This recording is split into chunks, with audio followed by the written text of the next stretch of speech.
ಹಿಂಗೂ ಬಾಯಲ್ಲಿ ಹಬ್ಲಬ್ಬ ಬಡ್ಕಳ ಹಿಂಗೂ ಅದೇ ತಿಥಿ ಹಿಂಗೂ ಅಂದ. ಇವ್ನಿಗೆ ಏನು ಅರ್ಥ ಅಲ್ಲ, ಎಲ್ಲಕ್ಕೆ ಹಿಂಗ್ ಸೇರ್ಸ್ಕೊಂಟದ್ನಲ್ಲ. ಆಫೀಸರ್ ಅನ್ಕೊಂಡ್ರು ಪಾಪ ಯಾಕೋ ಅಳ್ತಾವನೇನೋ ಕಷ್ಟವೇನೋ ಅಂತ. ಆಯ್ತು ಹೋಗೋ ಅಳ್ಬೇಡ ಹೋಗು, ರಜೆ ಕೊಟ್ಟಿದ್ದೀನಿ, ಲೀವ್ ಸ್ಯಾಂಕ್ಷನ್ ಅಂದ್ರು. ಸದ್ಯ ಕೊಟ್ಟನಲ್ಲ ಅಂತ ಓಡ್ ಬಚ್ಚಿದೆ ಅವನು. ಆಫೀಸರ್ ಕದ್ರೆ ಬಾಯ್ಲಿ ಬಾರೈಲಿ, 15 ದಿವಸ ರಜಾ.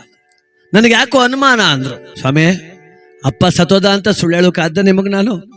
ಈಗ ಬನ್ನಿ ನಮ್ ಕಂಚಿನಳ್ಳಿ ಯಾರನ್ನಾರ ಕೇಳಿ ಸ್ವಾಮಿ, ಯಾರನ್ನಾರ ಕೇಳಿ, ನಮ್ಮಪ್ಪ ನಿಜವಾಗ್ಲೂ ಸತ್ತೋಗವನೇ ಅಂದ. ಆಫೀಸರ್ ಅಂದ್ರು ಆಯ್ತು ಹೋಗು, ನಾನು ಬರುವುದಿಲ್ಲ, ಯಾರನ್ನೂ ಕೇಳುವುದಿಲ್ಲ, ವಿಚಾರಣೆ ಮಾಡುವುದಿಲ್ಲ.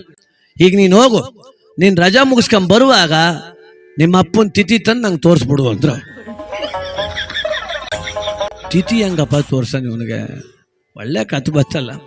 ಸದ್ಯ ರಜಾ ಕೊಟ್ನಲ್ಲಿ ನೋಡ್ಕವ ಅಂತ ಬಂದ. ತಿಥಿ ಎಲ್ಲ ಮುಗೀತು, ಸಂಪ್ರದಾಯ ಎಲ್ಲ ಮುಗೀತು.